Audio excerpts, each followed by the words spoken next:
Hey everybody, it's Andre from the Crew Process, and I'm here with a good friend, Anne-Marie Depalma. It's so good to see you. Same here, Andre. Great to see you. It's been a while. I I love know. seeing you too. And we spent a lot of time as coworkers, and we spent a Mhm. lot of times as friends. And I want to get all of my friends on when this is my winter hibernation. I spend some time finally catching up with friends, and I want to get Anne-Marie on here because you've got exciting things happening in your life. You're doing some really cool things. So just tell people about what you're doing right now. So right now, what I do is primarily continuing education programs for all dental team members. I have a diverse lineup of topics for everywhere from TMD and implants to artificial intelligence and cybersecurity to documentation. And I know we're going to talk a little bit more about that, but I'm also working on a new program for under the radar women's health issues. So it's going to be covering a whole plethora of information. So doing those both virtually and in person, as well as working with some consultants and helping them in prove practices. Yeah. And just so everybody knows, you've got a really heavy Texas accent. So you're calling in from Texas, right? I parked my car in the Harvard yard. Uh, just so everybody knows, us Northeasterners, it's I always just crack up with that. So, we are going to talk a lot about documentation, and one of the things that we both are. Matter of fact, yeah, I always have to thank you over and over again for you wrote a little blurb for my book on progress notes. You're the expert in this field, and what's happening out there with documentation? What are people missing? What's the missing link in dentistry when it comes to documentation? So my background is as a hygienist. So I've been a hygienist for many years. And over those years, I have seen good examples of documentation and not so good documentation. You know, what we did years ago, exam pro bite wings, that's what we thought was perfect. Now we're looking at time seated, time dismissed, exactly, are documenting everything. So for example, in a hygiene appointment, intra and extraoral evaluation, reviewed medical history, your procedures, what education you gave to your patients, all of those things and more have to be included in your documentation, whether you're still on paper or whether you're using any of the PMSs, the practice management softwares that are out there. And each one has a different nuance to it. And then bringing in artificial intelligence and how that's going to be affecting how we do our documentation and reviewing. So, for example, our images and sending those to our third party payers, our insurance companies. How are you documenting what you're sending or what you've put in? And they're going to be reading those. We know that narratives are no longer approved through insurance companies. They want your clinical notes. So, including in your clinical notes, everything that you do or the patient says or does or doesn't do, whether you're on the clinical side or the admin side, it's so important to document everything. Yeah. It's so funny. I go into offices now and when I'm looking through what they're doing and they're saying, we want to switch to computerized notes or, we are getting rid of our paper charts. And then I look at notes from, I've been doing this for 40 years and looking back at some of the notes from 40 years ago. And it was just exam for Bite Wings Prophy, exam for Bite Wings Prophy, exam for Bite Wings Prophy, DO18, exam for Bite Wings Prophy. It was amazing what things were written in those days. And yes, practices were smaller and doctors remembered their patients and they had that information. And then when the patient transferred, it was their buddy down the road. So they could just call them and say, yeah, Andre had a filling on 18. But we're now in a world that's so much different. And we Mhm. have insurance companies who are requesting timelines on treatment.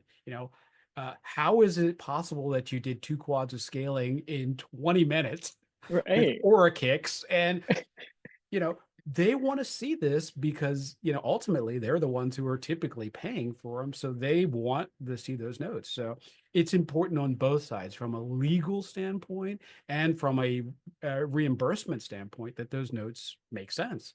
Mm. Yeah, legally, especially.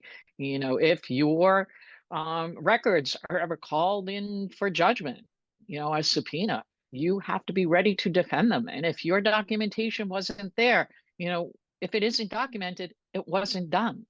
Regardless, the patient says, "Oh yeah, I was never told I had periodontal disease. I worked years ago in a periodontal practice, and we had a woman who, when we did our initial evaluation, had severe periodontal disease, and she was a new patient coming from an established office, and she was never told Yeah. that she had perio, Yeah. but."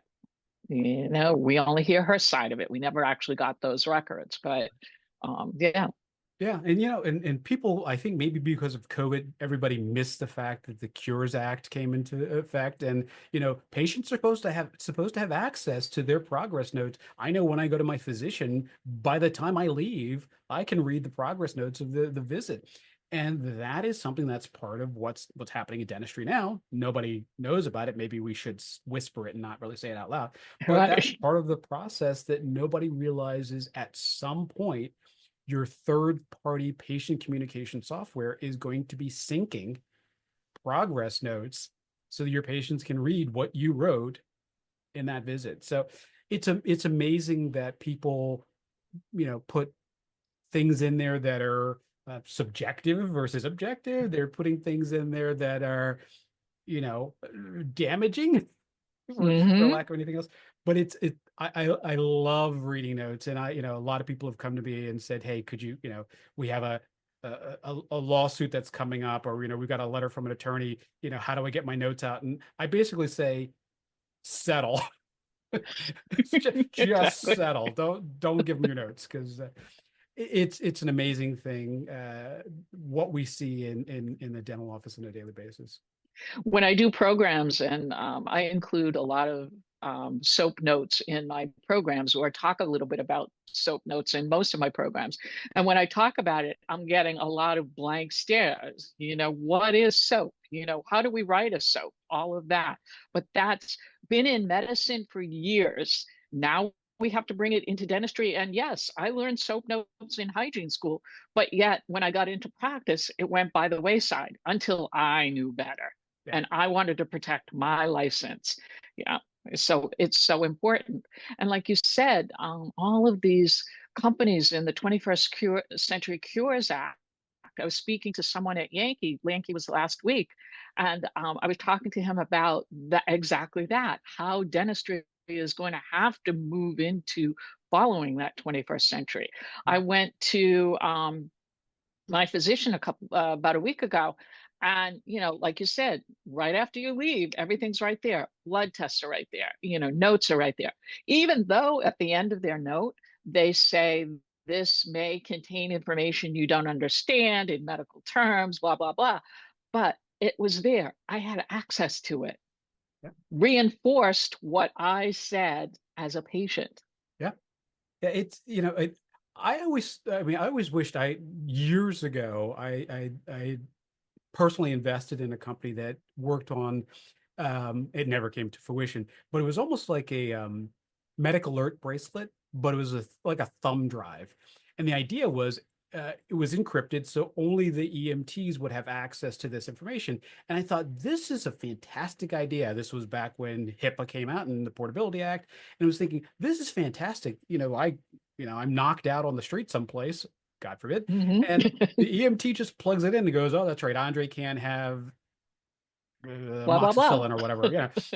And I thought this is fantastic. And now we've come to a point where this is there, but now we have information blocking, to use another term, where the Mhm. doctors mostly our dentists are not willing to share that information publicly, but it's part of the federal law.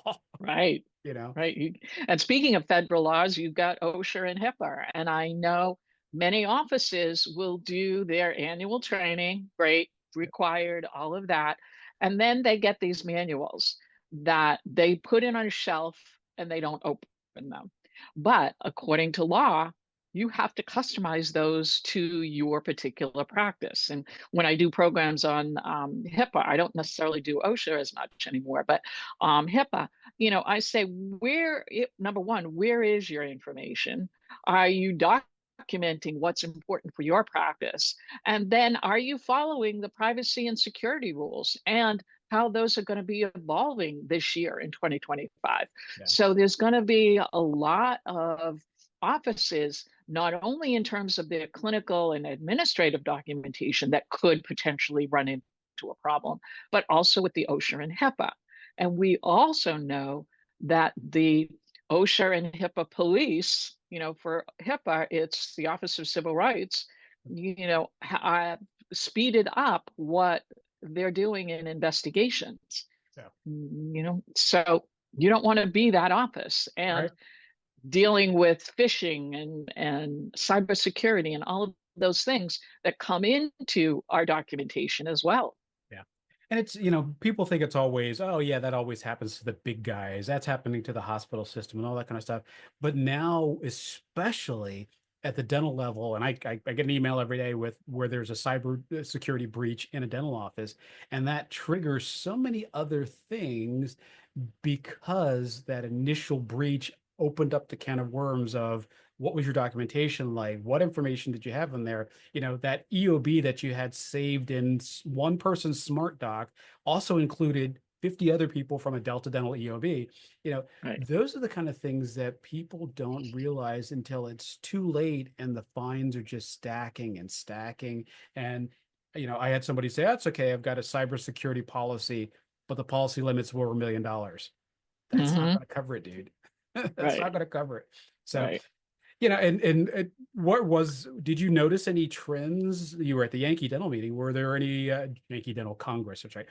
Were there any? I'm so used to the New York Dental meeting. Were there trends that you saw at the Yankee this year? Surprisingly, Yankee is 50 years old, believe it or not. I remember I went for Greater New 30 years York, straight. Greater New York was 100 in November. Yeah. So, yep, they've been around for years. But in terms of trends, everyone's coming out with artificial intelligence. Yeah. Artificial intelligence for this and that, it's constantly changing every single day. But when I talk about AI, I talk about it basically, I don't want to say dumbing it down, but dumbing it down to basically what it is and going into all the different types of AI and how that can be used for documenting what we do. Whether or not that be our clinical aspects or in our administrative side, calls or call metrics or analytics, KPIs. We talk about KPIs all the time. How is AI coming into dentistry and looking at all of those various things? So that was the big thing, if you want to call it, of Yankee. Yeah, it's always funny to watch what happens at the dental meetings and then to see if that same thing is around in the next year to see if Mm-hmm. it caught on, because sometimes there's a booth at the dental meeting and you're like, why are they here? What's this whole goats in dental office thing about? And then the next year there's 10 booths about goats in dental offices. Right. Oh, there's a trend. Yeah, Right. it was amazing to see, the last dental meeting that I went to, who was there, what was happening. Obviously 3D is coming in, 3D printing. The first Printing. guys doing 3D printing, you went, that's strange that somebody's doing that. And then the next year you find 10 booths of the same thing. And I can see it with AI, you know, when there's somebody who can, and I say somebody meaning some bot who could write my notes as I'm working on the patient and I'm just calling off what's happening. Those are the kind of things that make life easier for the provider. And I just can't wait until it becomes second nature. Mhm. Again, go back to my physician. He's dictating notes as he's going, and they're done by the time, like I said, by the time I leave, the notes are written. And it's dentistry tends to be a slow adopter as a as Mhm. a as a general rule, but I think we've sped that process up, and I think a lot of people are seeing that with AI coming. Oh yeah. And I'm glad to hear that that's something you saw out there. Yeah. It's like you said, the 3D printing was great a few years ago. Now it's more accepted and out there. And this is where AI is coming in. It's the next wave. We had CBCT, we had CAD CAM, now we've got AI, all of that.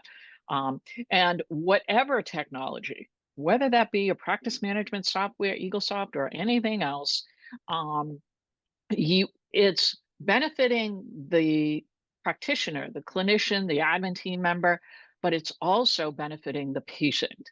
The number one priority in any dental practice, it's about the patient. Because if we didn't have patients, we wouldn't be in business. Yeah. So everything we do, any type of technology we bring into the practice, and how we bring it into the practice, whether that be AI or a PMS, having the team on board and understanding the why Yeah. behind what we do things. Why are we documenting? Not just for the patient, but for us legally Yeah. and ethically. Yeah, and it ultimately, for everything, for the clarity in the note makes the next visit so much easier, and the next visit, and the next visit, and it's just it amazes me how I go in offices and I see people, they have a morning huddle, and some of them are like, a true huddle, like in football. I can't imagine football teams standing around and having a long conversation about notes. It should be bang, bang, bang because they prepared in a prior setting. And I Right. think that's one of the things that great documentation does is it prepares you for the next step and the next step and the next step. And you're not taking all this time to review poor, bad, past information. Right. So like I've seen like you a lot of good huddles and a lot of not so good huddles. Yep. And the ones that aren't so good, yeah, okay, they're just reviewing the schedule. Okay, Susie's coming in for this, Mike's coming in for that, John's coming in for this, but what are we looking for on the schedule? Do we have emergency time? Is today somebody's birthday? Does this one owe money? That sort of thing. When's their unscheduled family member coming in? Exactly. All of those things that can be quickly ascertained through their documentation and Yeah. maintaining that documentation easily. Yeah. And think about the future of this is imagine that we don't have to go around the room and have everybody tell us that, but the practice management software through AI could just say, hey, Andre's coming in and he's this, and it could pull the data directly out and give it to us. But we have to embrace the technology. We have to be able to say, when that feature comes out, let it work the way it's supposed to, but we also have to feed it. AI is just that, it's Mm-hmm. artificial. So we have to give Mm-hmm. it the information so that we can spit back out. And that means document, document, document so that it can spit back out information in the end. Yeah. In my AI program, what I talk about at the end is a video that talks about will AI ever replace dentists? No. Yeah, no. There's always going to be a human factor. People in practices are afraid that we're going to lose their jobs over it. It's going to enhance their jobs. Any technology should enhance your jobs. Yes, it's going to be initially a learning curve. You and I worked on many conversions Yeah. where there were, that learning curve. Yep. But once you get over that learning curve and that, oh, if I wish I had done this sooner aspect, Yep. Yeah, there's always pain in technology, and we're both techies, and I always, my technology phrase is I always like to be second to be first. Let Yeah. somebody else test it for me and then I'll do it.